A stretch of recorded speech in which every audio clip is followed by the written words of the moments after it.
Welcome to Your College Bound Kid, Podcast for parents and families everywhere. Whether you have kids that plan to attend college or you have current college students, you want them in and you want them to graduate. You want a quality education where the professors are phenomenal. I am Mark Stucker, and I'm a college coach. And I am Anika Madden, and I'm a parent. It is Thursday, July 25th, and welcome to episode number 78. Should you hire an independent college counselor? In this week's news, 7 admissions officers share the things they never tell applicants. And we're in chapter 78 of 171 answers, and we're talking about whether families should hire independent college counselors. And this week's question asks how a student athlete who wants to play in college can get the attention of college coaches. And Mark moves into part 3 of his interview with Dean of Admissions Greg Roberts in Understanding the University of Virginia. Anika, as you know, I just got back from 3 days immersed at the University of Georgia. You going back to back, aren't you? Oh, back to back. So I got California trip coming up after that, and then another Massachusetts trip. Oh my goodness! All in July. But we tried something a few weeks ago where had a little bonus content at the end, and we got some good feedback from that. So as you and I discussed, we'll chit chat a little bit about that at the very end. For those, this is how I look at it. If you can survive Anika and I for 90 minutes, then you deserve some bonus content with all of our craziness. And if you can't, then just tune us out and move on and go about your day. It's all good. Right. But is it 90 minutes? Goodness gracious, I don't know. I mean, some of them are longer. Our longer ones. Our longer ones are 90 minutes. Some of them are shorter. But what they wanted to share, I think, before we started, because it's time for people to really start thinking about their applications. What I mean is, they're coming out. The Common App opens up August 1st. And a lot of times I get asked the question, should I get started now on college-specific essays? Like, they may change August 1st. But one little tip is that, and this is mostly for either our college counselors who are listening or our rising seniors, if you follow schools on like Twitter, Instagram, and Facebook, most of the schools now are letting you know in advance these are going to be our essays or our short answer questions for those that have them. And so if you want to get a jump start and you want to know what they are, you don't want to have to wait till August 1. Social media. Interesting, isn't it? It is. Naya, she's all over social media. So she'll know before you. She'll know before me for sure. Although you're kind of I think of you as a kind of, I don't say social media queen, but compared to me, you're... God. No? That's not. I'm just showing that I'm in the dinosaur age, I guess. Yeah, compared to me, you are. I get that's not saying much, Mark. I know. Let's do countdown time. So we started a new countdown last week. 12 reasons why people fire the podcaster or unsubscribe. And last week, our listeners found out that I'm a swear snob. We did too much swearing. And that was number 12. Number 11. Giggling, excessive laughing in a way that seems insincere and unnatural. Anika, what say you? Oh, I giggle a lot. I can't help it. Oh, wait, you did say unnatural though. I'm not like forced giggling. Okay. No, I think you're very genuine. I don't think this applies to you at all. Oh, okay. I was about to say, man, I get it in. I can't help it. It's like a reflex in my body. But I'm not observant. I'm one of these people who I'm proud of this, but because it bugs the heck out of everyone in my family. Like, they could hang a new picture on the wall and I won't even see it. But I'm not observant. And so I can't think of any. Can you think of a podcast you've listened to that was giggling? Were they giggling? Like fake giggling? Like unnatural. Yes. Fake giggling. No, I haven't had one of those yet. I haven't. But I'm about to tone mine down and I'm about to start listening.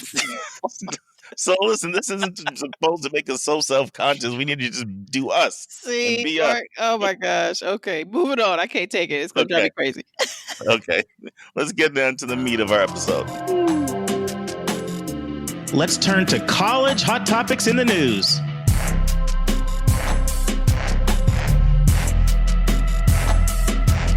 All right, Mark, this week's article is entitled 7 Admission Officers Share the Things They Never Tell Applicants. And this is written by Mr. Joel Butterly found in Business Insider. And Mark, let me preface this one by saying that if you perform any of your infamous reading of an article that I typically don't prefer, if any of the articles up at this point, this would be the one I wanted you to read. Like, no, are you serious? So I know you so well. I said, I know Anika's going to love this article. I said, I know you're going to love it. Goodness. Absolutely one of my favorites. And let me tell you why. So this writer, Mr. Butterly, he interviewed these admissions reps from Yale, Brown, Stanford, University of Chicago, MIT, Princeton, University of Penn, UPenn. And the aim was to find out what they would tell the applicants if they could tell them, which they normally don't, some key advice on their applications. So the reason why this resonated with me so well is that although Janaea's top schools are not these ultra selective schools, not even close, but this was the most perfect advice that I've read that I absolutely still want her to follow, like regardless, even in her, her top school right now. So, I mean, he lists out 7. I'm just going to rattle. Mark, tell me how you want to do this, because I have some favorites and it's only 7 of them. So how you want to do this?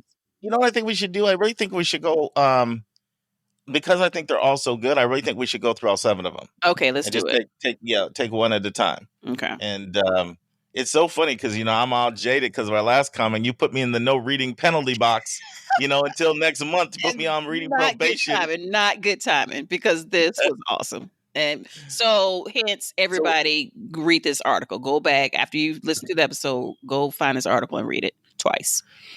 So why don't you introduce each one and then make your comments, and then I'll make a couple of comments. How's that? Okay, so the first one is that parent and student contacts are being tracked in many cases, or at least being notated. So when a student or a parent calls up to the admissions office, and if they're being rude or nasty to like just the administrative assistant that may answer the phone, or even a student assistant, you may not realize that that person carries a little more power than you think they would if you're trying to be snarky and nasty. And he also points out it goes the opposite way too, that if you're kind and very generous and just really, connect, just a nice person, be nice. So Janaea is a very nice person, but again, this is something I'm going to drill down into her as we start meeting with these admissions offices and, just calling people, just doing all of that. Just remember, regardless if it's a student on the phone or an adult on the phone, you always you treat people how you want to be treated, period. I thought that was awesome. Yeah, and this brings back many memories for me. In the admission office, we had 3 ladies, administrative assistants, Sandy, Bridget, and Lynette. Shout out to Sandy, Bridget, and Lynette.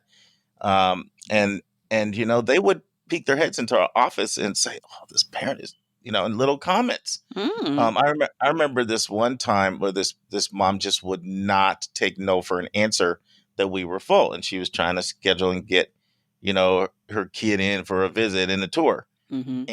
And then, I'm sorry, we're full, but that's just not any time. Because, when school's around Thanksgiving and Christmas, there's lots of times off where you can't do tours because of the breaks. So when you get right around that time, everybody tries to just cram in. That's why, just a little tidbit, if you're trying to do a tour close to the Christmas or Thanksgiving break, you got to do it way in advance. So then this mom would keep calling back. And so I have many, many, many memories of little things like this, as well as the positives. Mm-hmm. She's so nice. He's so nice. Oh, you wouldn't believe it. And so I call these people the necks. That's just my term, the necks, because, the neck moves the head. Right. The neck moves the head. So that's the first one. And just because you're giving me a little liberty, I'm going to read partial. So this is just a part of what it says. It says, it is important to be aware that treating anyone on staff poorly, especially the administrative staff, may result in a negative outcome in the admission process. Do not be dismissive or assume that professionals answering the phone calls or email correspondence do not have any influence on the admission process. They have a lot more impact on the applicant's candidacy than one may expect. And then the article does also say that many schools track your parents' communication with the college. One other thing I have to say, Anika's story from my experience. So there's this one parent, and this was like the parent from hell. And I remember, like, in committee discussions, I was very outspoken. I was saying, if this parent didn't live so far away, Because of course, I was working at a boarding school, and so this is residential community. So, this is somebody who's not in a state close to us. If they didn't live so close, so far away, I would be saying we can't take this kid. I'm sorry, just off of the parent. Oh, wow. But the kid was strong, so we admitted the kid. And then that parent made life so miserable for us. It was one of the biggest mistakes. So anyway, just note it. Yikes. Let's keep it moving. All right. So the second one is not to overload your application. Don't put in extra stuff when they don't want the extra stuff. Don't put in the additional resumes and the 40 plus letters of recommendation. Respect the time that they don't have. Again, that's just a life lesson all around. So I thought that was great to have. Another key point that I admire. Yeah, and here's a quote here in this article. See, now I'm just getting warmed up. You gave me license. So I'm cool, totally cool with this one. This one. As an admissions evaluator at Brown, we really had to keep up a rigorous reading pace with the regular decision applicant pool. We were expected to read 5 applications an hour, which equates to 12 minutes an application. In those 12 minutes, I have to review the application, the standardized test scores, the transcript, the personal statement, multiple supplemental essays, all while taking notes and making a decision on the admissibility of an applicant. This is Erica Curtis, former admissions evaluator at Brown. And then the article goes on to say, don't extend your personal statement into the additional information section. Don't attach a resume if this information already exists in the activities list. Don't send the school 4 letters of recommendation. These schools, frankly, don't have the time to read them. Mm-hmm. So that's a little point in there. And a couple of things. It's so funny you say this. So I remember a conversation I had with a Brown admission officer. This is when I was doing college counseling at the boarding school. And I would oftentimes, lead these information sessions we had in the South Room.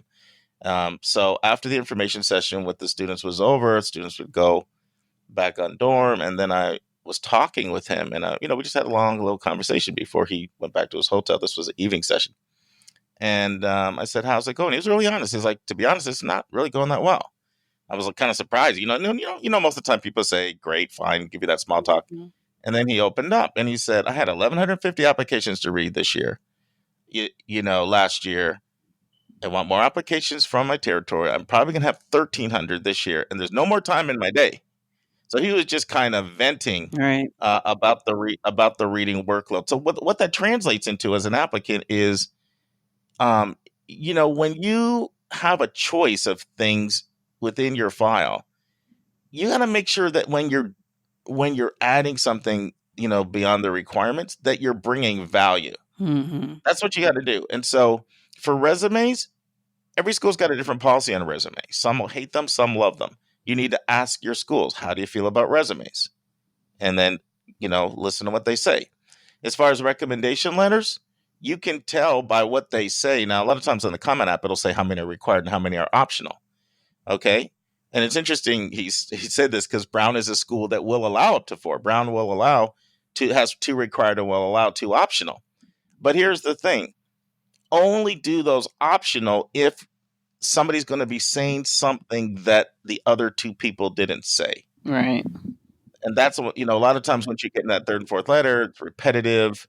You're not really learning anything new. Like, how many times can you say, this is a great kid, this is amazing? Like, if you're bringing some new, fresh perspective, then by all means use that other optional one. So, mm-hmm. and even for like the additional information section, because a lot of times I talk about that, like, bullet points are fine, and only do it if you're truly, really adding value.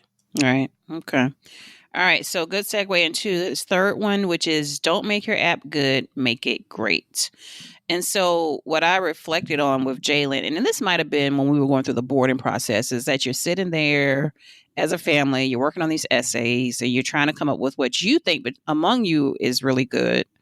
But we didn't necessarily reach out to so much to outside of that, like maybe you or whoever was around us to really, make it great. And I mean, we did make it good at the time, and we got in and got on to the next whatever. But that's something that I'm really going to do differently with Janaea this time with her essays or just her application, just a whole. Let other people really look at it. Start enough in advance where you give other people an opportunity to give you honest and candid feedback, whether it's mediocre or, oh, it's okay, or that's really dynamic, because you really want to get that's really dynamic feedback, and not just from your mom. that you put your best foot forward, your best excellent foot forward, not just your good, but your excellent foot forward. So I thought that was fantastical.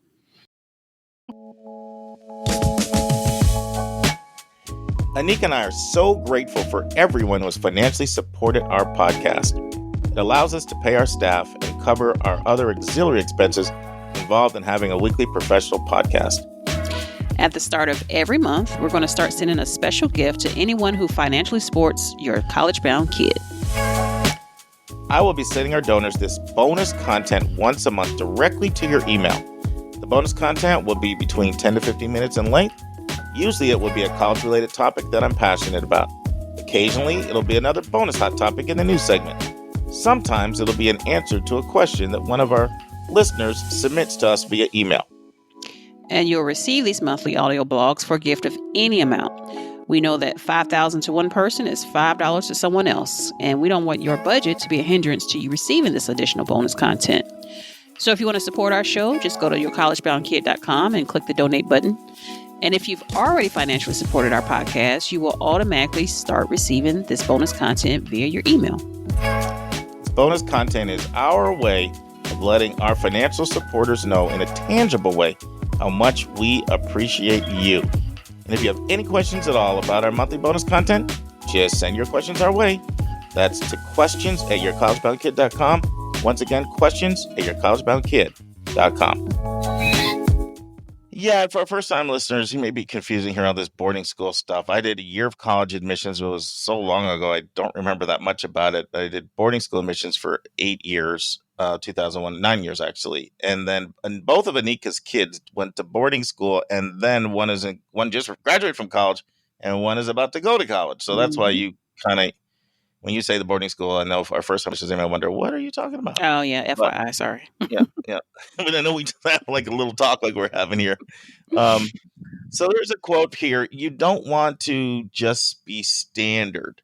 You want to be different, memorable, and to use another Stanford admission term, angular. Anika, do you remember when we had the conversation about extracurriculars? Mm-hmm. We talked about the angular kid. Right. Yeah. And so we were talking about extracurriculars, right? So the person that just has 10, 12, 14 activities, but they don't have any passion or depth, in the more selective admission pools, they don't stand out as much as the person that went really deep in 2 or 3 things. And so the reason I bring that up is because that same thing applies to your application. It's not just your extracurriculars. Right. It's it's really, really doing a fantastic job. And sometimes, and this is where it can get a bit tricky. Sometimes gimmicks backfire, and sometimes they're creative. So, for example, I was reading a really good essay this week of a student whose dad had passed, and he wrote his essay basically to his deceased father of basically, I hope you'd be proud of me, Dad. Here's what I've done since you've passed. It was really done well. And I bring that up because, not to encourage gimmicks, but sometimes when you do something creative like that, it can be one way to kind of stand out of the pool. Okay. Awesome. All right. So his fourth, wait, are we on the fourth one? Yeah. Yes. So the fourth one, Mr. Burley shared, is that even if you're an outstanding candidate, you might not get in. And here's the most powerful statement in this that he mentioned, Mark, is that it ultimately comes down to the needs of the school and having a well-rounded incoming class. I was like, oh, yes, I got to keep that in mind as we're writing these essays. Obviously you want to be genuine and stick to, who your student is, who they truly are. But at the end of the day, how are they meeting the needs of the school? Beautiful. Yeah, and that's exactly what I wanted to comment on here. I mean, the quote is, before a student gets her admission decision, she can go from admit to defer to waitlist or vice versa until the dean of admissions starts to shape the class. Nothing is final. Admissions officers really care about the students whom they advocate for, but often it comes down to the needs of the school and the desire to have a well-rounded class. Even if you make a great case for yourself for your application, you still may not get in. Schools need a well-rounded class, and this can vary from school by school, from year to year. For example, imagine if University of Chicago only admitted engineering applicants. The school would cease to be U Chicago. It would be a pre-professional school. The other departments would be irrelevant, and the humanities faculties would have to be let go. So that's the example that it gives. And what I was thinking of to add here, Anika, to the conversation, a couple of things. A lot of time, the decision of whether you get in is binary, right? It's binary. You're either admitted or denied or waitlisted. And so that produces a binary reaction to the decision. Oh my goodness, I can't believe I didn't get in. But oftentimes, internally within the office, it's a lot more fluid than that. Like, for example, when I did this, we had rating systems, right? We had a rating system 1 through 9. You go all the way through. We did it for academics, for extracurriculars, and for personal, character rating. And then when a student's at a particular score off of our subcommittee, we would say, yeah, admit. Okay, this is an admit. But then at the end of the day, there's a rounding or shaping out of the class. And it gets to the point where, you have too many of this, whatever it is. Then decisions can actually be changed. So what feels like black and white to the outside, oftentimes really isn't. It's a lot more fluid. And institutional priorities are what govern it, right? It's supply and demand and institutional priorities. So Anika, you and I were talking yesterday. We did a session about Janaea. You know that. Mm-hmm. And you brought up to me how so many kids are not getting into a particular school that she has interest in, and what her chances. And do you remember what I said to you about that? Yeah, I do. About the in-state versus out-of-state priorities that the institution has, which makes perfect sense. And also, and it goes back to the, going to the, what the need of the, like if they have 1 billion engineers, they might not want to take 1 billion engineers, especially if the billion engineers are coming from out of state as opposed to in-state where they have the biggest priority. So I remember that's the biggest eye-opening one. Yeah. And you said exactly what I was hoping you would say, so listeners, we're talking about the University of North Carolina, and the whole University of North Carolina is dictated by the legislature to take 82% of students from the state, and only 18% out of state. Guess what? They get more applicants out of state. So that's a classic example of the kind of thing we're talking about, how the institutional priorities of in-state, out-of-state, and the mix, particularly for public colleges, can cause a school to, to sometimes take a kid over another kid. I'm not going to mention the school here, but I will tell a story. So I was doing boarding school admissions. I interviewed a parent, because one thing we did a little different in boarding school admissions than college admissions is we would interview the student and the parent. And so I'm interviewing the parent, and this parent was a professor at a very highly respected public college that everybody would know the name if I said it, but I'm just not. So one of the things that she shared with me, and just as we got to talking, she's like, because she teaches the kids, and she's like, Mark, you would not believe the difference between our in-state students and our out-of-state students. There's like major difference, because once again, the state legislator is mandating that they take a certain percentage of in-state and making it ultra competitive to get in out of state. All right. And so those kids were like rock stars to get in out of state.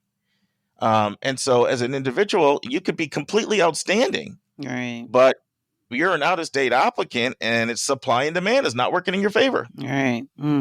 So in these instances, being an in-state applicant is actually a hook, which is another hook we didn't talk about in episode 74 and episode 75 when we discussed hooks. But it is another example of why I don't agree with Harry Bald when he says 4 types of applicants: recruited athletes, alumni, students of color, and development admits, are the ones with a lobby group, and everyone else is, as he says, just folks. No, I still love Bald's book, and I recommend it highly. But being an in-state applicant at some schools has the most powerful lobby group you can possibly have. The laws that have actually been passed by that state. And I did a webinar 2 days ago, and I brought up another point similar to this. When I was in Pennsylvania, I worked with all of those colleges in Pennsylvania. There's so many private, really good private colleges in Pennsylvania. I won't even mention them all. There's so many of them. And there's a dearth of those in New Jersey. But New Jersey has a lot of good public schools. It has a lot of affluence, and has a lot of high achieving students. And so I was having a conversation once with one of these Pennsylvania, private colleges.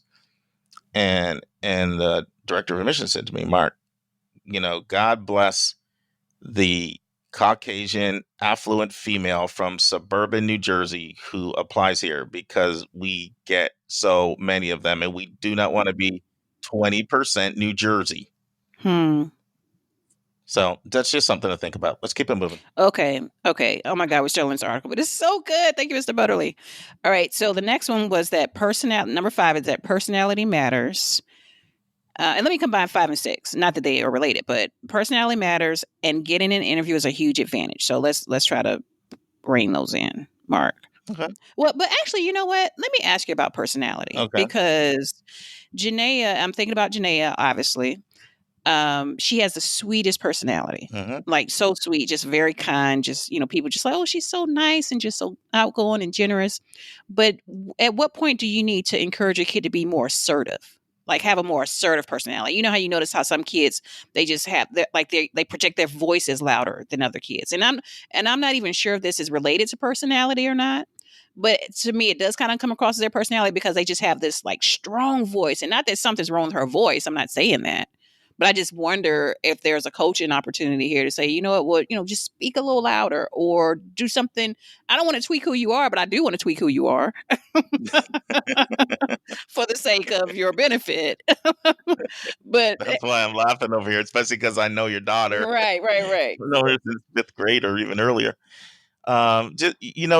Authenticity is just really, really, really important. Now, I'll say this. Kindness is in, niceness is in. This is really, really important.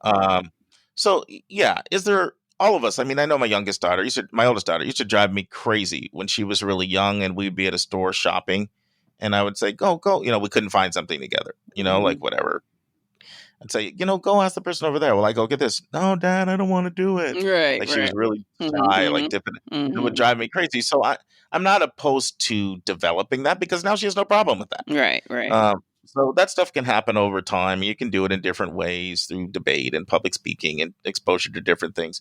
I wouldn't be thinking about, for admissions, you need to change who you are, though. Right, sure. But here's a quote. As an admission officer, I analyze personalities. If I read an admission essay and the student came off as arrogant, entitled, mean, selfish, or on the flip side, funny, charming, generous, witty, I wrote that in my exact trait in my notes. It's not enough just to be smart at the top schools. I'm going to repeat that. It's really important. It's not enough just to be smart at the top schools. Students must also show they'll be good classmates, community builders. Angela Dunham, former assistant director of admission, Dartmouth. So, interesting. So, I was at Harvard for 6 days, I guess a week before last. And what I never shared about that experience, Anika, is the biggest thing that we did there was we actually read actual Harvard admission applications. Is what we read. So they got students who gave them permission to have their files actually read. And we had to read them and decide, like, would you, it's a great way to learn. Would you admit, would you deny, would you waitlist this kid? And we formed little subcommittees and we had to debate them. And then we were with Harvard admission officers. So after we shared everything, then they would come in and say, well, here's what we did in this case. And did you guys think of this? So it's just a great way to learn. So that's what we did. And the 3 biggest takeaways, so I've done this multiple times. So the 3 biggest takeaways from doing this experiment. And I should have probably shared this at our bonus segment last time, but I didn't. One, and I've said this so many times, I'm not even going to comment on it. People look for people like themselves, right? You can see the bias of who people are depends. and their background determines who they advocate for and what they read in the file. So that I said that so many times. I don't even want to say it anymore. But the two other things that really were takeaways for me, one was really how detailed they were. Like they would call back, pick up the phone if there was one little thing in the teacher comments and call and check and see this and call. In one case, they called 4 different people at the school to get the perspective. So that's just what a school with a lot of resources can do. But the reason I'm bringing it up now, what was maybe even more of a takeaway for me than that was how much emphasis they put on kindness and niceness. How much emphasis they put on, do you want this kid as a roommate? Do our faculty want to teach this kid? Will this kid get along with people in the dorm? You know, that was such a huge factor in the decisions that were made. And so personality is huge. Okay. All right. So I already mentioned the getting an interview is a huge advantage. And then the final one is don't forget to ask questions, because I feel like those can be connected, right? Because when you get that interview, that's a big deal. Can we keep them separate? I know you're, I know you enough to say, okay. So forget an interview is a huge advantage. So here, it says if you're assigned an MIT alumni interview, definitely take advantage. There's a slightly higher admit rate for those applicants who take advantage of the interview. Vincent James, former assistant director. Okay, so what I want to say about this, first of all, most schools don't have interviews, right? And a lot of schools that have them, they're not evaluative. So these are a few schools where they do have interviews and they are evaluative. And it's important. So I was talking with one of our most dedicated and faithful listeners. Shout out to Cheryl in Alabama. And I'm also helping her and her child. So we did a session last week, and she's talking about a visit to a school that she's got coming up with her daughter, and they're encouraging an interview. And so she was saying, Mark, should we do it? Time is kind of tight. What do you think? And then she brought up something really interesting. She said, well, I heard from somebody else that you don't really want to do an interview if you're not that good at interviewing, because it could actually work against you. And what I want to say about that, and there's just a slight nuance, that is true, but that is very rare. That is rare. It's like, I would say less than 5 in 100 kids would fit in that category. Most of the time. What do you mean that it's rare that the kid is a bad interviewer? It's rare that the kid would be such a bad interviewer that the downside of doing the interview would outweigh the value of one, you demonstrating interest, 2, you getting to know aspects of who you are as a person and personality, that the upside. Of course, I'm assuming you come in well prepared for your interview. Special thanks again to Cheryl for giving me permission to share this anecdote about our recent conversation. I was talking to a different director of admission very recently, within the last 30 days, because they interview and they do evaluative interviews. And I was asking them how that impacts their process. And one of the things he said to me is, you know what, Mark, it rarely ever hurts a kid. It is so rare that kid ever has an interview that it works against them. So just want to throw that in there. Okay. Number 7. Don't forget to ask questions. And let me say this. Was Jalen in Pennsylvania a few weeks ago to ask the ones that you really, really that you genuinely want to know the answers to. But this was an awesome reminder. Still, again, this article, man, I tell you, it's just, and really, really prep for them. Like, really take this opportunity to prep when you have that audience with an admissions office or a person or whomever. Just prepare. Ask genuine, insightful questions that will make you, and not just look good. Like you say, we're not into gimmicks, but it helps, right? Yeah, it's not about gimmicks. It's about you. First of all, you being intellectually inquisitive enough to care about the school. You're trying to figure out if you want to apply to the school. You're trying to figure out how the school compares to other schools on your list. Is it number 1? Is it number 3? Is it number 5? So there should be things you genuinely care about as you're trying to figure that out. But here's the quote, and I love this quote. My biggest pet peeve as an admission officer was when a kid would visit the office, expect to have an audience with me, and then have no questions at all. Not even easy ones that the website could answer. That tells me a lot about the student, and not much of it is good. This is such a missed opportunity. I don't think I shared this on here. Sometimes I forget that I share this on a podcast or with the client or with the student or on a webinar. It's like, don't cut me off if I share this. But I was visiting Carleton College maybe a few weeks ago, and I'm in an information session. And this is a small information session, and it's done by a senior level person, in the office. And there were 3 families that were there for the information session, and they're from all over the country. Like one was from Massachusetts, one was from the South, another one was from the West. And then the guy started out, he said, so what questions does anybody have that you'd like for me to address today? And everybody just sat there like a bump on the log. And then he prompted them like, here's what he said, I'm going to try that again. Like, what questions? And nobody had an answer. I felt so bad. I felt so bad for the students, Anika, because this literally was their chance. To me, this was similar to almost being rude to the, to administrative staff. Like, this is one of those things where this is a full hour information session. You know who these 3 people are. You can go back and notate that. I'm not trying to say you're absolutely definitely not getting in, but I'll tell you what, it's never good to make a bad first impression. And that sure was one. Ooh-wee. Well, that was, I can't believe we spent that time on that chapter, but Mr. Butterly, excellent job. One more thing. Okay. Sorry, Nick, I got to get it in. Nope, get it in. So questions, it's not only an interview, it can be these informal things. Like that was an informal gathering, right? Right. That was an informal gathering, like a little mini information session. Those are like group interviews. Or it could be some schools set things up or you have lunch with somebody. Different schools do different things on visits. Or it can even be at a college fair where you come by and you stop and you talk. So those type of informal interchanges or exchanges, all of those things count. And you should really have, I say you should have 5 really good questions that you come ahead prepared with. And the reason for that is, let's say the admission officer starts out by, on his own, answering the first 2. Well, you can't ask him then it's even worse. You're not listening. So you have 5 prepared. You don't have to ask all 5. Right. But have 5 prepared. So anyway. All right, let's transition. I know this was long, but hopefully our listeners like it. No, awesomeness. And again, let me make another emphasizing that point, that it's not just about these ultra selective applications. It's about your kids and everything.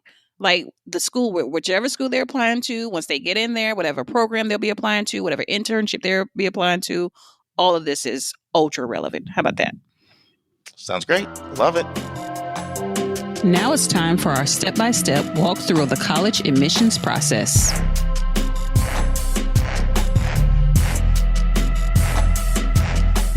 Okay, Anika, we are in episode 78 and therefore chapter 78 of my book that I wrote, 171 Answers, where we take a couple tidbits out of the book and discuss them.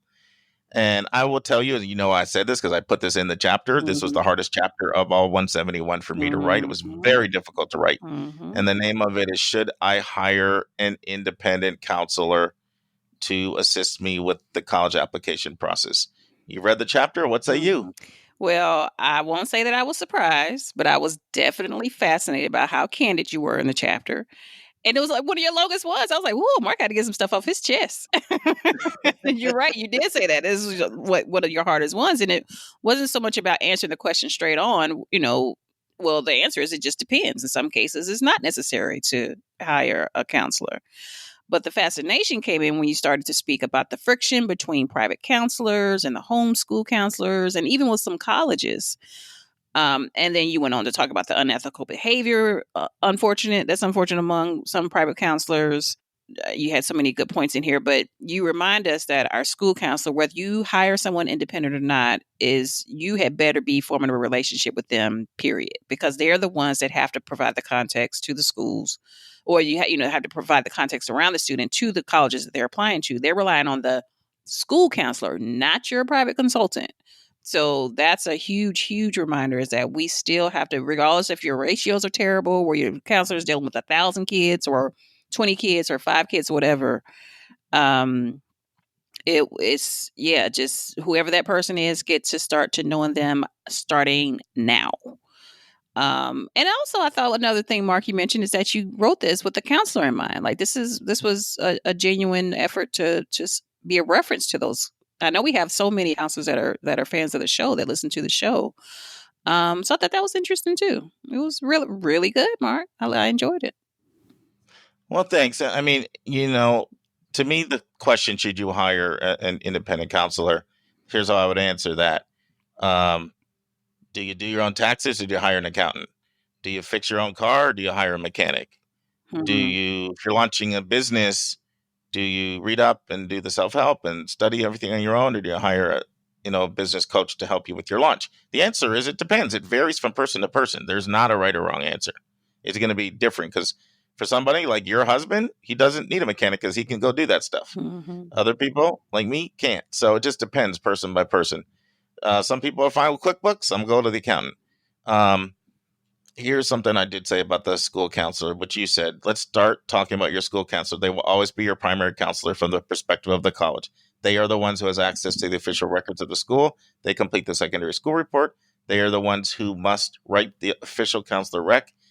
Colleges will not accept that from a private counselor. The school counselor is relied upon by the college to place the applicant in the context of the school. I strongly recommend to every student I work with that they get to know their school counselor and make it a top priority. I'm not going to say anything more about that, Anika, because that's our book chapter discussion next week. The school counselor. Mm-hmm. Yeah, I love it. Love the segue. But here's something to keep in mind. 26% of students in one study that had an 1150 or more on the SAT hire a private college coach. And why? Why would they do that? Well, the national average in public schools is 482 to 1 in terms of counselors to students. One study found that in the total 4 years of high school, the average student gets 25 minutes of time talking with their counselor about college. And so the process is complicated. There's a 482 to 1 ratio. Some places it's as high as 1,000 to 1. Mm-hmm. And these school counselors are not, in the majority of the time, they're not trained as college experts. A lot of times the master's programs may or may not even have a single course on college counseling. They're experts on personal counseling, and they're also dealing with all kinds of things related to logistics. So it is growing because there's a huge unmet need out there, because schools just have not found it in their budget to have small enough ratios and to have the training. And there are some school guidance counselors who are outstanding and who've taken it upon themselves to get the training, but there are a lot that aren't. So that's why there's this huge need. And that's why this is a huge growing industry. And it just depends on the person. I mean, we have people that use this podcast and use the book, and that's their course. And they talk to me and say, I'm using the book and the podcast step by step, and I feel I'm getting my needs met. And I'm like, you know what? You go, girl. You go, guy. More power to you. Right. You have other people who feel like, I just want that peace of mind of knowing I'm not missing out on any opportunity, whether it's scholarships or getting the right list. And it's too high stakes a game for me to chance it. And so, and it's just such a personal decision. Mm-hmm. But the one thing that, that you kind of alluded to, where some of the conflict can come in is, it's particularly with private schools, because private school counselors tend to be different. They tend to be smaller ratios, and they tend to have come from college admissions background. So they do have a level of expertise that public school counselors don't. In general, I'll speak personally, if I'm working with someone at a public school usually are happy. They're most of the time they're like, you're taking work off my back, right. or they don't have any view about it at all. Now there are exceptions. A lot of times the trickier part is with the boarding schools or with the private schools.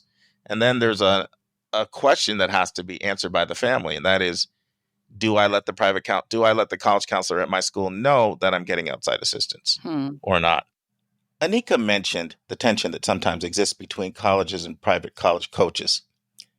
The feeling from the college community is very mixed when it comes to indies, as they are often called. Some love them because they have worked with them and found that they are great people serving as indies, independent counselors, or my preferred term, private college coaches. Some admission officers value that these private college coaches are a great source of referrals, and that they oftentimes know their students they are referring very well. Some actively recruit indies for fly-in programs or other special tours and events. Some colleges have discovered that these indies can even help admission officers handicap their yield with their clients, much like school counselors, and that can actually significantly enhance their value. However, others feel that they are advantaging the already advantaged. Some feel that private college coaches prey off of people's fears. Some feel that they have clients that are too prepackaged in terms of their essays and their choice of a college major and their manufacturing of extracurricular passion, and that they don't actually get to see the real student because they've been so scrubbed over by the indie. Some are very disturbed that the industry is unregulated and that there are too many moms who helped 2 kids get into college and then they hang their shingle and act like they're an expert. Some are disturbed that they overpromise to their clients, saying that they could get a kid into X school or that they have connections at this school, which, by the way, is a massive ethical violation. Everyone is disturbed by the outrageous fees that some charge, giving the profession a black eye. My take is that some of the same motives that lead people to be a school counselor, a desire to help kids while having a passion for the work, is what often motivates many outstanding professionals to pick the career of an independent counselor or private college coach. The William Singer scandal has definitely set back the profession in terms of trust with some schools.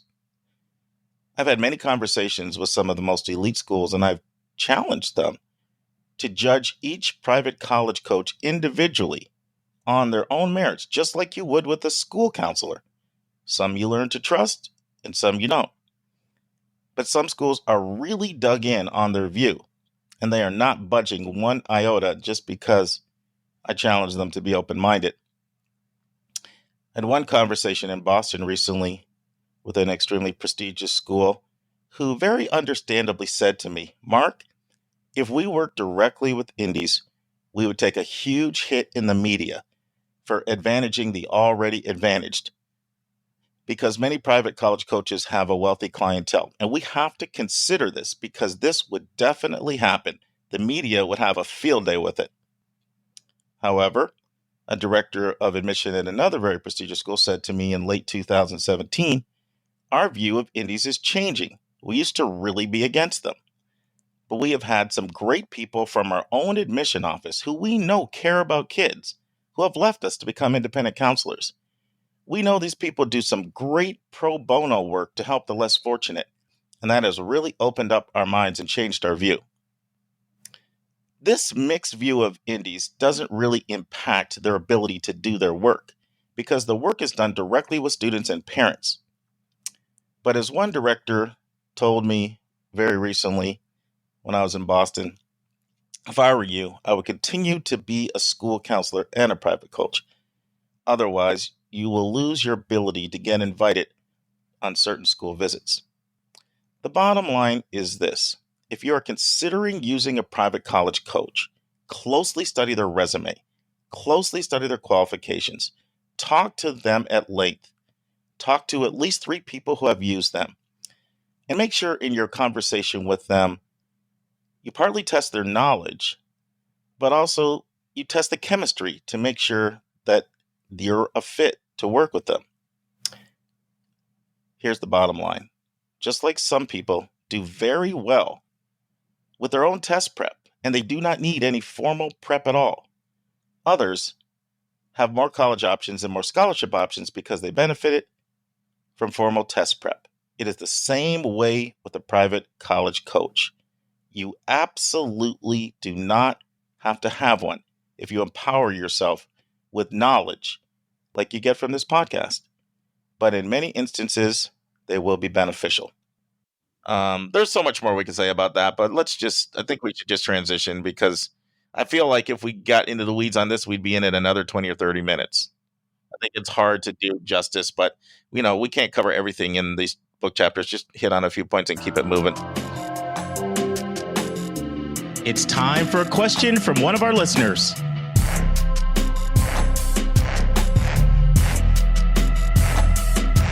All right. Our question this week is coming from Mr. Ken in Massachusetts. And I'm going to read his nice little comment here. He says, "You guys are awesome and have opened my eyes to all the things that can impact my rising senior." Oh, thank you, Ken. He asks, "Can you speak on the ways of a good athlete who is having issues being seen? Unfortunately, the coaches have a bad reputation for communicating interest to their students, and traveling to camps gets expensive quick." Mark, the student athlete. Ooh-wee, what say you on this one? Yeah, and I'm really, really, really glad Ken asked this. Oh, we're getting some questions from Massachusetts lately. Remember, we just had John from Massachusetts. Remember, you're like, "Hey," oh yeah, you're right. You were like, "John, That's yeah," right. And Jalen back to back. I'm really, really glad Ken asked this question because there's an entire chapter in my book where we talk about there are like 33 things to do if you're a student athlete, and you want to play college at the next level. And I wrestled with that chapter, Anika. Originally, I had it in this section because the section that we're in here, chapter 28 to 93, that deals with everything about getting in. Okay. And so I had it in the getting in, but then I thought, well, it's about money because I was focused on scholarships. So we moved it. So that thing is not, I don't know, it's like in the 130. So in other words, that's going to be about a year before we get to that chapter. Okay. So I'm glad this question got answered, and I'm not going to go over all 33 points, but I'll hit 5 or 6 really quickly that are really important. Number one, you have to be able to get an accurate assessment of the level that you can play at. That is so essential. There is a level out there for almost every athlete who really wants to do their sport at the next level. But one of the biggest mistakes I see people make is they shoot too high and they don't know how to accurately assess the level that their child can play at. And this can be really, really difficult because in some sports, let's say you're playing on like an AAU team or whatever, sometimes they don't always want to be really honest with you because let's say they say to you and your family, like you're probably an NAIA or a D3 level player. Some parents will get mad and say, "Oh, you don't believe in me," and move on and go to another team. So sometimes you can get accuracy there, but sometimes not. It's case by case. Okay. There's also this mindset out there that I strongly encourage people not to have, which I call D1 or bust. If I'm not going D1, then I'm a loser. It's so ridiculous. They don't know how good D2 and D3 and NAIA can be as far as the level. So you've got to be able to get that assessment. It's so, so, so critical. Okay. One thing that I recommend, and I use it myself, our regular listeners know my daughter was a student athlete, first team all region for 3 years, broke her leg between junior and senior year, and was second team all region her senior year, was recruited by lots of schools, including your school where you work at, Anika, that they did an official visit. That was one of her D1s. Ended up having a bunch of D2 and D3 offers and decided not to play at the end of the day. But one thing we did, I outsourced and worked with a company called NCSA, and I do like this company. They'll do a free assessment, and they're very honest, I find, with you at the level that your child can play it. Now, of course, they're going to ask you to buy one of their packages. They have like the bronze, silver, gold, and whatever. Mm-hmm. And what I tell people is go through their free assessment. It's really, really good. And it's a really good way to get an honest assessment at the level that you can play. You don't have to do their paid services. I actually did their paid service. I did it partly to see if I wanted to use it for families that I work with. I did their bronze plan, and they were great. It was worth it. I think I paid $795, but it was worth it for me to do that. It was excellent. I'm not saying everybody do that, but I am saying I do recommend do their free assessment because you got to know the level you can play it. So that's the first point. Any questions on that? Clear. Number 2, video. You've got to get great video. It's so important. And then you got to put that video up there. You can put it up on NCSA, places like Huddle, YouTube, Captain U, Be Recruited, get that Twitter, get that up there. And then every sport, lots of sports have their own little niche, video hubs that they use. So that's extremely important. And that's one thing that a parent can do. That's really good that a parent can do is invest in some. You don't even need to spend that much now. You can use like an iPhone. You can use your own phone. Right. But you should be recording all of that stuff. Like all the offers that my daughter got, they initially came because of them seeing like really, really good video. We had it up on the NCSA site, and that people just blew up in terms of responding to that, and it led to all kinds of things. So you got to get great video. That's number 2. So get the assessment, get it right. Great video. Third, you got to take the initiative. This is the thing. People expect like offers to fall out of the sky. You as a student need to reach out to coaches of schools you're interested in, share your video, admission, athletic cover letter, why you're interested in the school. And then fourth, see who responds. And by respond, I don't mean a generic letter. That means nothing. Who invests their time in you? Who comes to visit you, see you, invest time in you? The serious Division I athletes that I work with, not serious, the ones who the school is really interested in, they hear from them almost every day by text. So see who responds in terms of investing their time, but you take the initiative. So that's 3 and 4. And then 5, which I've kind of mentioned already. There's so many levels out there. Find your own level and I'm transitioning into level 0.6. Don't have the ESPN mentality. And what I mean by that? What do you think I mean by that? I'm guessing that you are the best. I don't know that you. No, not that. It's although that's a good guess. Like, I got to be on highlights of SportsCenter's top 10 highlights of the day, right? No, so it's more. People have a tendency to want to be on the big program that's going to be on national TV, especially if it's a sport like, basketball or football that has TV coverage, or even lacrosse is on national TV nowadays. Baseball can be on national TV. And just this week, working with one of my students at KIPP, and he's a football player, and he has offers. He has offers from Fordham, from Columbia, from the Air Force, and Furman. And he wanted to do a session with me. Well, how do I get better offers? And so, I sat down with him and his dad, and I said, I showed him how he can get different offers, what he needed to do. I'm not going to go into that here. But what I said to him is, most students are happiest when they're playing. And if you're getting offers at this certain level, that's an indication that's probably the level where you can go and be a contributor. And so I've seen so many people, I cannot even tell you how many times. I've seen this with, my daughter played basketball with 40 players, that went on to play Division I, either team she was on or fierce competitors. And we've tracked them. And so many of those people have transferred, Anika. Really? Joy and I will look up stats. One of them played 12 minutes for the whole season. One played 38 minutes for the whole season. Oh, wow. Transfer. It is not fun to be getting up at 5 a.m, putting 4 hours of time in, and giving up all the other things you could be doing on a college campus to sit on a bench. And so what I encourage people to do is don't squeak into that school where you barely make it in, because the coach is just going to try to recruit over you. Your job is to win. Yeah, they're going to tell you we really want you. Meanwhile, they're out getting a better player. One player that did this really, really successfully when I was at Westtown. And so now he had a lot of advantages. His dad had played his dad played basketball at Clemson. His mom played volleyball at Clemson. Oh, wow. So they came on scholarships. That's where they met. And they came to school and they're like, look, we're going to use basketball to get the best possible education possible. And then the dad was a full-time basketball coach, by the way, at Delaware State. So he's been in the business for a long time. And he's like, I know how it works. Everybody's going to recruit over you. So we're not going to let that happen. So what we're going to do is we're going to get the best possible education we can. And we're going to go to a place where they can't recruit over my son because he's going to be too good for them to recruit over. So came to our school. We talked about Brown a lot today. Got into Brown University. Wow. He was a big time recruit for Brown. He started as a freshman. But he had a great experience because he was playing. And guess what? The coach couldn't go recruit over him because he was too good for that. He was a great recruit for them. So what I mean by that is, don't constantly try to get to a school. If nobody's giving you attention and giving you offers, that's an indication that you can't perform at that level, at least where your current skill set is at now. What do you think? I said a whole mouthful and all that. No, Janaea and Jalen both played sports in high school, but we ended up not going into sports.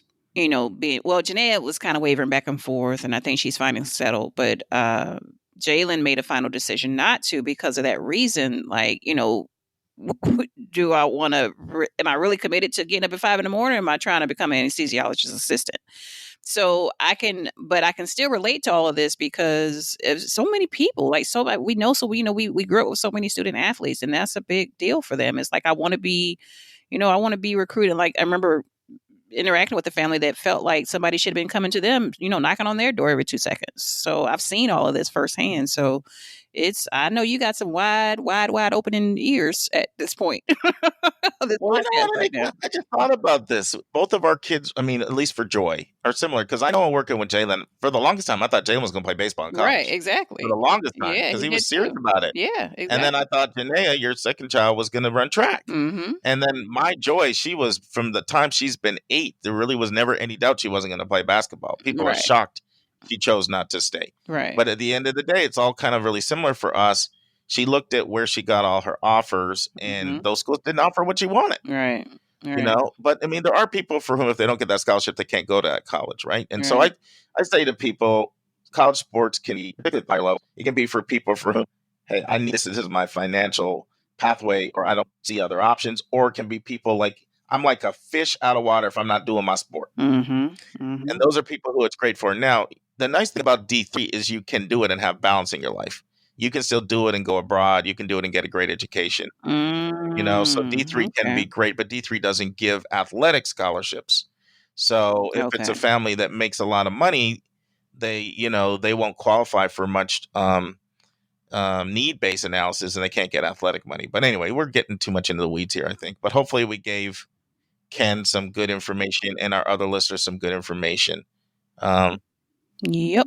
Thank you, did. This is a lot of information in here, but I hope our listeners liked it. I hope we didn't overload them. No.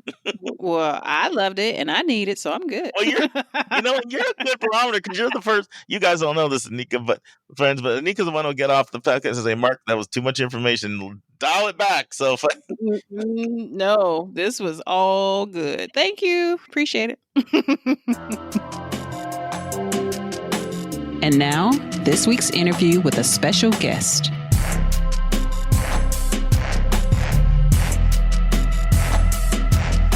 Okay, friends, we have really, really been privileged so far in episode 1 and 2 to have the Dean of Admissions at the University of Virginia give us a number of insights. And I feel like this is the part of the interview where we really get into some meat.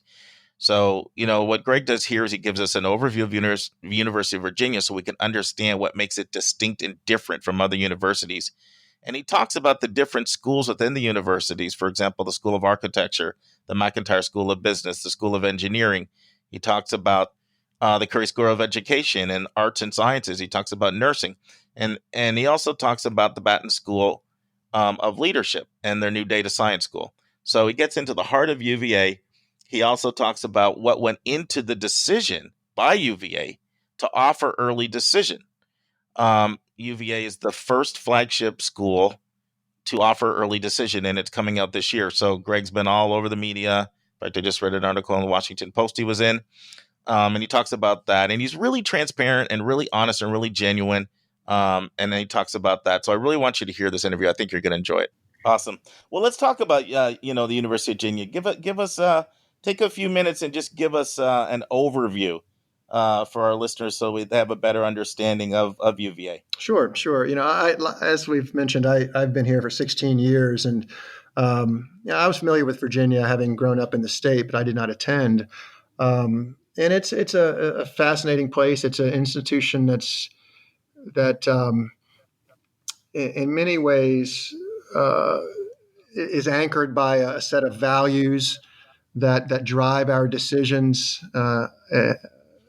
as far as even admission to the academic programs and beyond.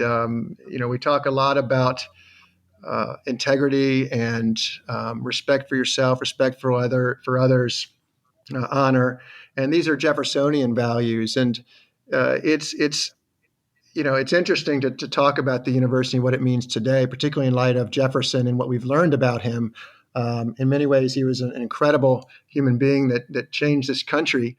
And he was interested in beginning a school that would educate the citizens in this growing democracy. But, who could be educated at the time was very narrow, as you know. And now, of course, it's appropriately and fortunately expanded to include all walks of life. And so I think that, UVA is a place, if you visit, that I heard our president speak a week ago, and he described it as a both and quality. And what he meant by that is that at some institutions, there is great strength in athletics, for example, and not as much in academics. Or, it's a place that is, heavily focused on research, a large public, and less focused on teaching. Whereas at a small liberal arts college, the focus might be on teaching, and there are fewer research opportunities. But this is one of those both and places. I can think of many examples of, big and small. It's a mid-sized public. It's a state institution. It has a global and reach. It feels a little bit urban and rural in terms of its location, but it's also a place that's rigorous, but compassionate. Mm-hmm. And what I've always been impressed about when I engage with students or faculty or graduates is this spirit or pride or energy here that is really hard to define. You won't. I won't do a good job of explaining it because you have to feel it and see it. Mm-hmm. And I think that's driven in large part by some of these values that anchor what we do. There's an honor code at the university that's the oldest single sanction honor code in the country, and students take it very, very seriously, as you would expect. It's single sanction, and that means that if you're found guilty of lying, cheating, or stealing, you are dismissed for the university by your peers, not by administrators or faculty. And so what that illustrates to me is it's this student self-governance, where students are actively engaged in the day-to-day operations of the university. It's a really a magical place, and it's beautiful, of course, but it's a place that, our president is looking at a strategic plan, just finishing up this process, and he describes UVA as his aspirations for UVA to be both great and good. And, we're looking at how we can engage the surrounding community of Charlottesville, for example, how we can teach students and help students who are brilliant and creative, but also, to be kind and decent and compassionate. And so it's really refreshing. I work with some pretty inspiring people and certainly see a lot of inspiring applicants, but I think it's a special place in higher education. It's unlike any I've been to, worked for, or been a part of. Great. Well, and I know you mentioned earlier that you've got the 5 different colleges, and you have to be sensitive to, on an admissions side, sort of meeting those numbers for each of those colleges. So let's just briefly talk about some of your different colleges, and, just feel free to sort of share whatever comes to mind. But you've got an architecture school, right?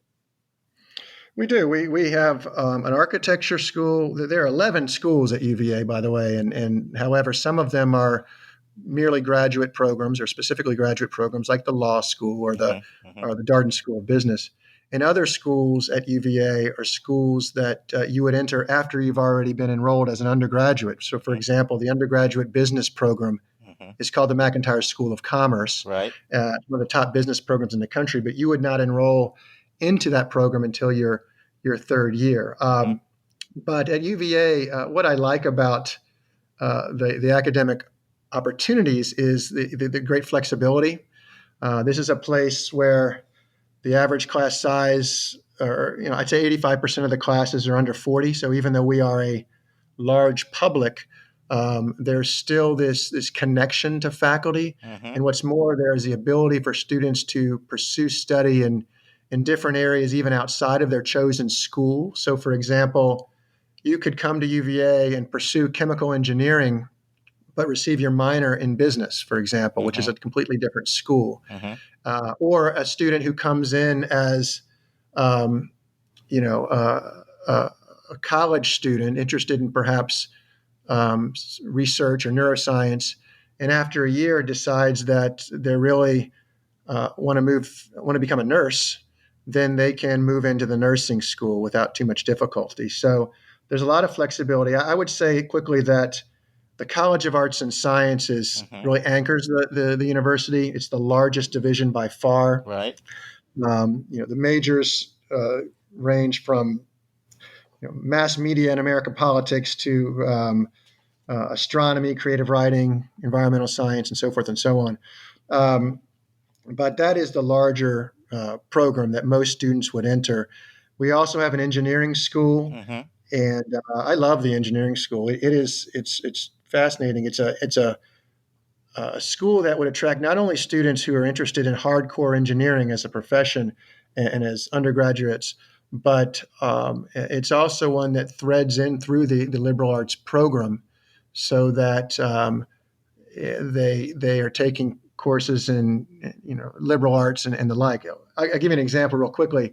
I had a faculty member describe it once, and he said, think about a soda can, a Coke can, and many years ago, even before I was drinking out of a can, you would have to open it with a can opener. There weren't pop tops, and then lo and behold, an engineer developed the pull tab that you might remember, and the kids listening will have no idea what I'm talking about. But you would pull it all the way off the top of the can, and it was revolutionary because you didn't have to carry a can opener with you. It was fantastic.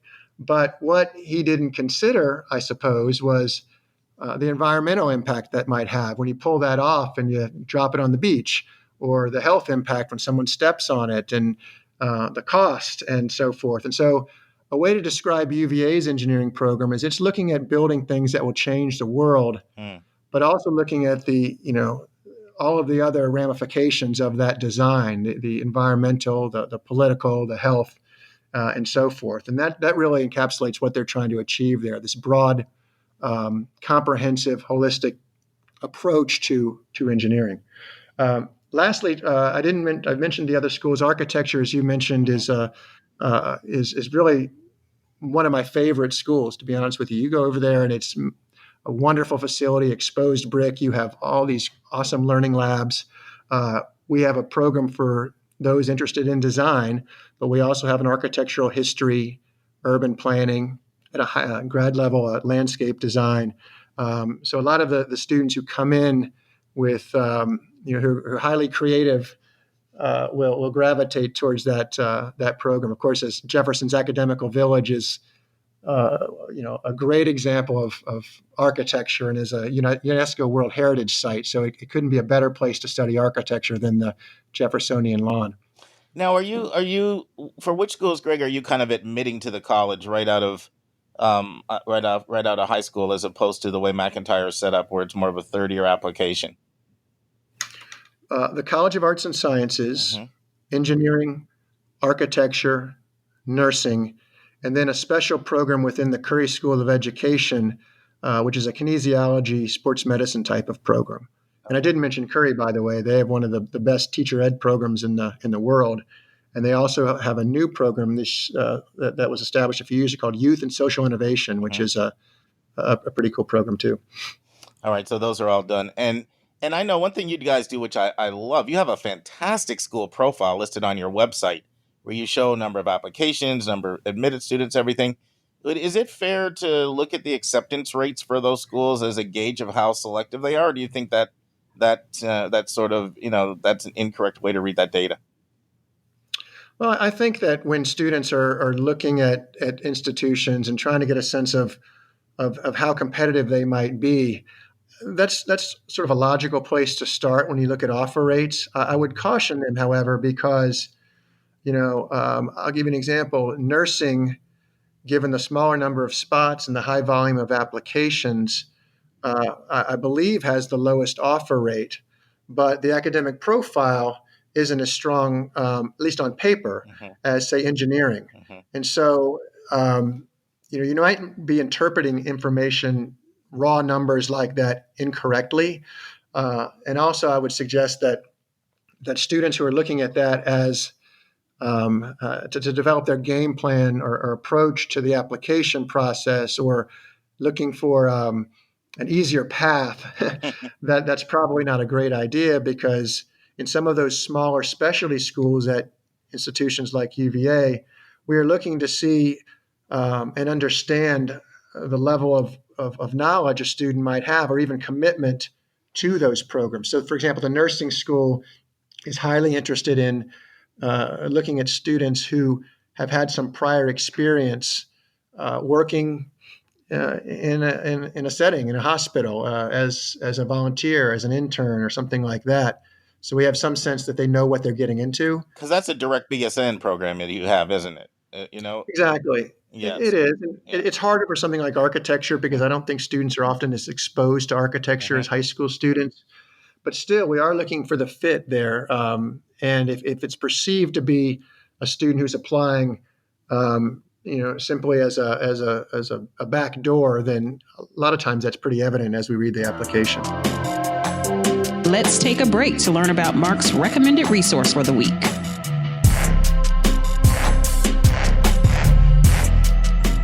I know I shared how I want to have 10 consecutive weeks of resources for parents about developing emotional readiness in your child for college and for life.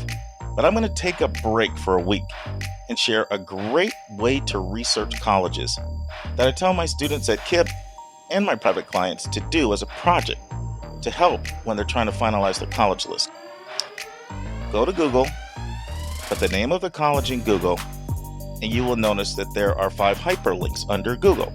You will see one that says all, you'll see another one that says news, you'll see one that says maps, you'll see one that says images, and you'll see one that says videos.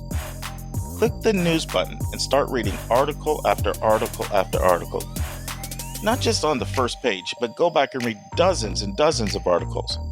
You will learn a lot of very invaluable information. We will now return to my interview with Dean Roberts at the University of Virginia as he helps us to better understand the University of Virginia. I'm really glad, though, that you mentioned that, if you're going to look at acceptance rates, you really do also need to couple them with looking at the profile, because some schools become self-selective, right? And so that's an important addition. Now, one thing you never commented on is your Batten School of Leadership and Public Policy. What can you tell us about that? Yeah, exactly. Batten is the newest school. We're just starting a data science school that has not been opened yet, but we have a center here. So Batten will soon become the second newest school. But at the moment, Batten is the newest undergraduate school at the university. I think historically in this country, a lot of public policy schools are graduate level schools. And so this is one of the only undergraduate programs. And they, it's one that students would enter after their second or third year, several different paths once you get there. But they focus on, things like global policy, education policy, leadership, national security, these sorts of things. And students would often enter the college and then move into the Batten School or stay an extra year to achieve a master's degree in Batten. But given our proximity to DC, and the large number of alumni and think tanks and governmental agencies there's a pretty obvious reason why a lot of students are looking in that direction and ultimately pursuing internships and careers in government or affiliated think tanks. Yeah, I heard the new data science department you're opening up. Some of that has to do with with Amazon coming there and the demand that they're going to have for graduates, with that type of skill set. Congratulations. Well, in data science in general, I think we all realize that there's so much data. I can see it from the admissions side. I sit on so much data, but I don't. I'm not an analyst. I could use some help figuring out what it means. And give you a quick example. We were a little bit over enrolled this year, and so I'm interested in developing a more effective predictive model to get a sense of how we think students might react to our offer. Right. In other words, how many will accept our offer so we don't overshoot. And so I reached out to Phil Bourne, who's the head of that school, and asked his advice. And so there's going to be some collaboration there in helping us try to look at the data that we have, and frankly, national census data on how students and teenagers react to financial aid and cost and moving far from home, these sorts of things, to better understand our prospective students and our applicants. And so I think that's one example of the type of things that a data science institute might be looking at. Well, Greg, that's a good segue because I opened up my Washington Post the other day and I saw you quoted in there about UVA being the only flagship school now to offer early decision program. And I know it's something you've had in the past. I know it's something Virginia Tech and William and Mary, right in your own state, offer. So there's going to be some data science analysis there. Tell me what went into that decision, and what would you like to share about the decision? I know that's not the kind of decision that an institution enters into lightly without a lot of thought and research and consultation and reflection. That's correct. It's we had an early decision plan when I arrived.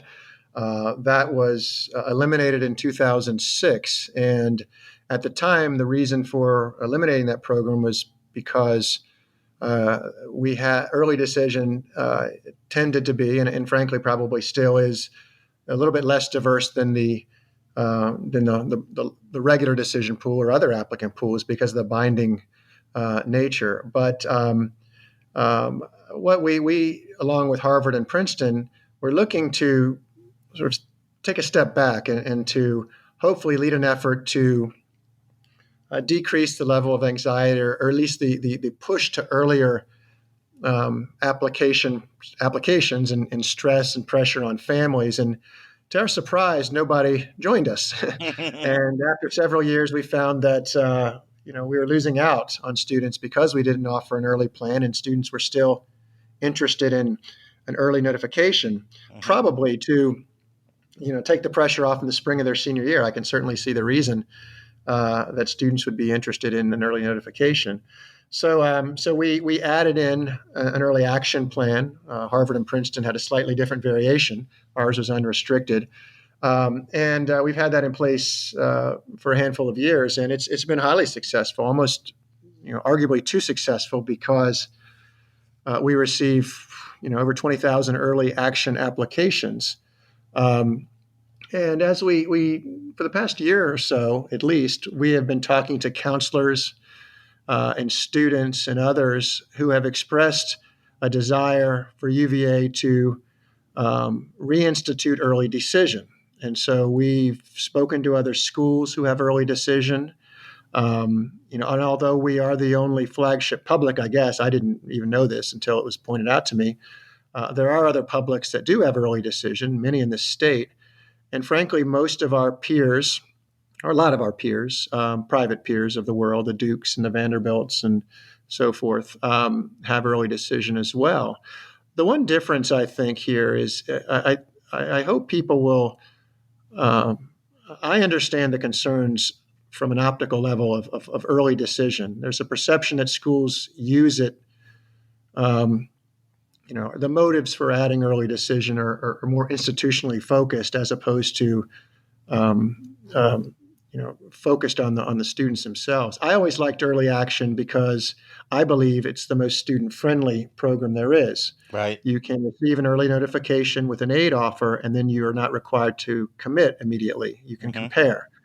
Early decision, you cannot. However, early decision, we do meet full need for all of our students in and out of state domestically. And so our plan is to offer admission in December. That would, accompanying the offer letter, would be a financial aid award. That is our best award.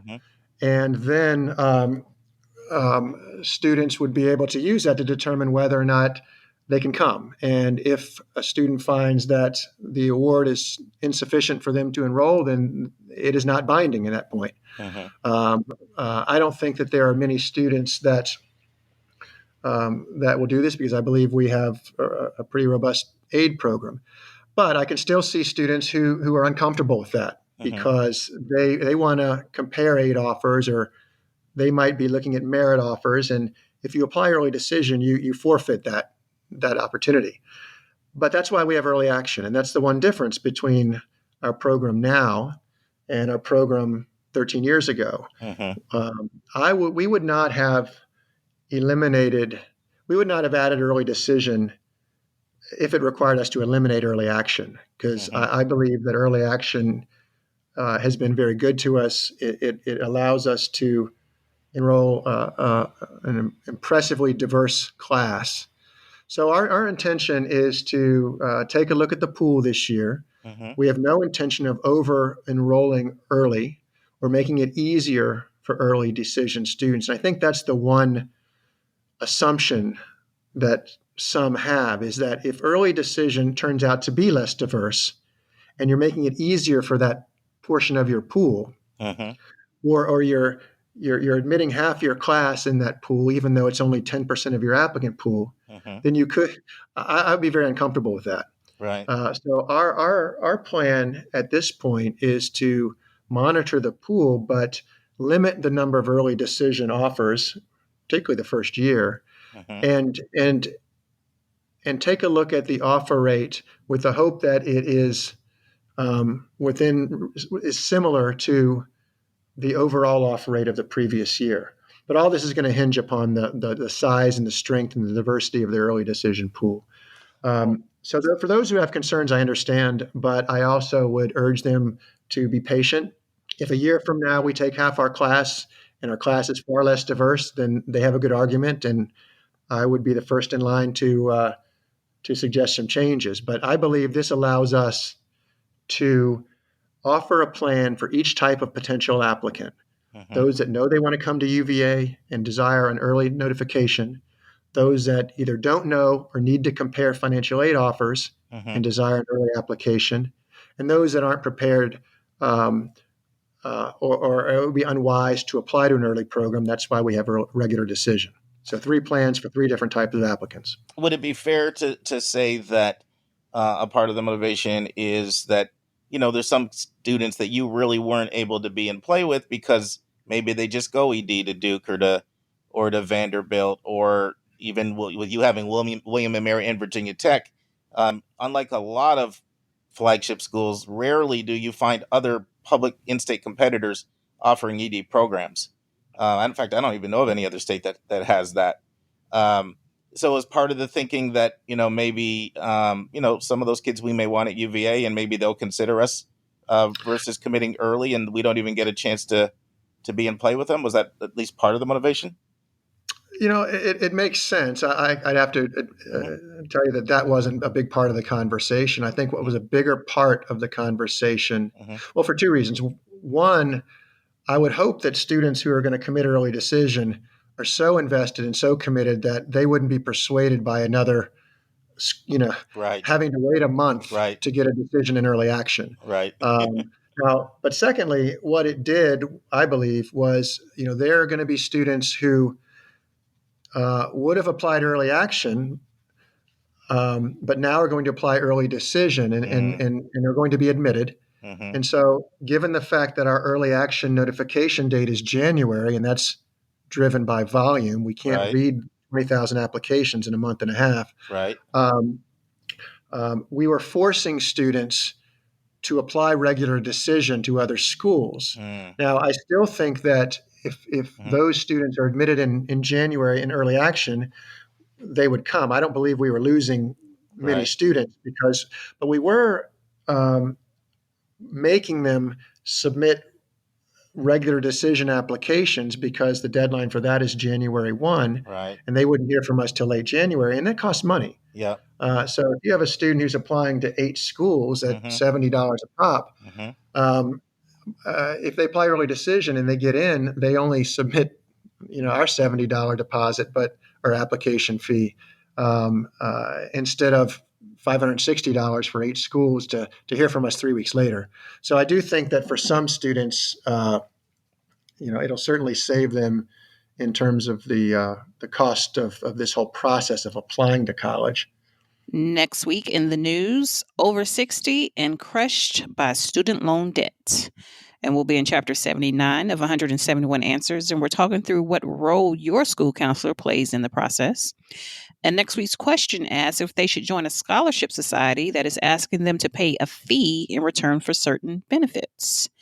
And Mark will be in the final part of his interview with Greg Roberts, Dean of Admissions at the University of Virginia. Anika, I just got back from 3 days at not UVA, University of Virginia, but UGA, the University of Georgia. Mm-hmm. And, I've, of course, been there many times, but never for 3 full days of immersion. And one of my big takeaways from my visit is this is a school with a tremendous amount of pride, tremendous amount of pride and real positive energy. Some of the most satisfied students I've ever seen in talking with, I probably talked to 20 kids in my 3 days there. And it's kind of this unique form of pride that combines 3 things.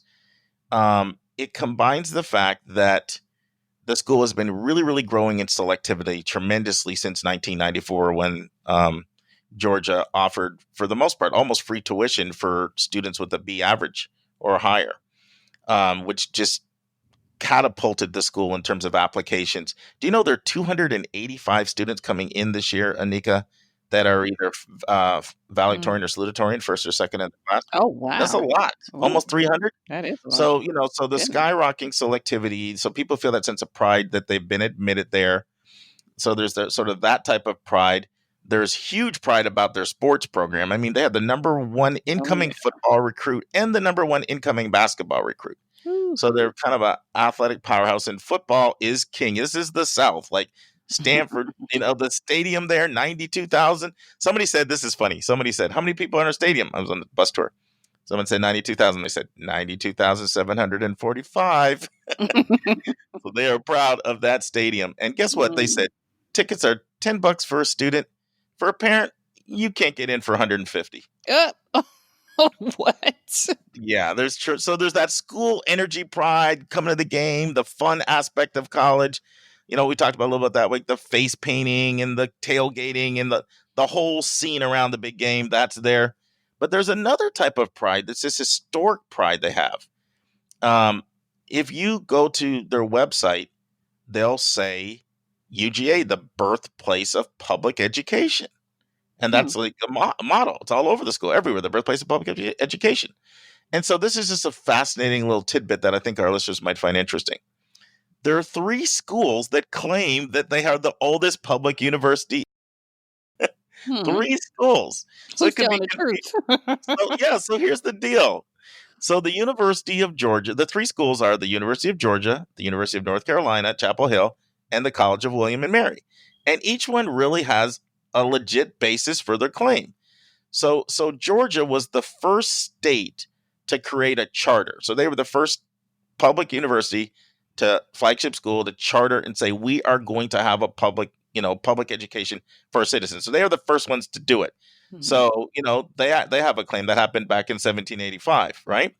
However, their first they didn't really admit students until 16 years later in 1801. So they're the first one to publicly declare charter, say we're going to do it. North Carolina, on the other hand, they were the first ones to admit students. So they, announced the charter. They were going to do it after UGA, but, they started admitting students in 1795. So that's their claim. We're first because we're the first to actually have students. And then William and Mary, they claim to be first because they're the second oldest college in the country. And their charter was in 1693. However, they were a private school for their first couple hundred years.